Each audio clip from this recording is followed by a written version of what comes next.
Navbatdagi 1 tonnalik motorolimiz akalar Andijonga sotildi.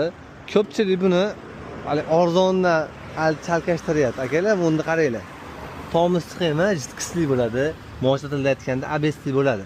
Xo'p, amortizatorlari prujina, bunaqangi jam 10 tadan amortizator ishlatilgan. Endi oldini qaranglar. O'g'lasa netta amortizator bu. ABS tormoz sxemali akalar. Akkumulyator hajmi 76 talik akkumulyatordan olsa qo'yilgan 512 yumshoq ballonlarda.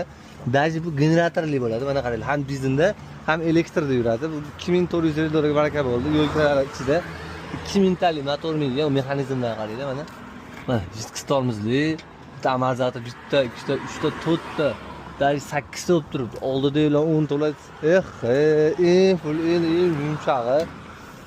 Salon qismlari ham juda mощныйsidan bo'ladi. Buni qaranglar. Shumcha qilingan. Eshityapsizlarmi? Bu sizlar ko'rgan 15 millionlik motorollardan emas bu. Mana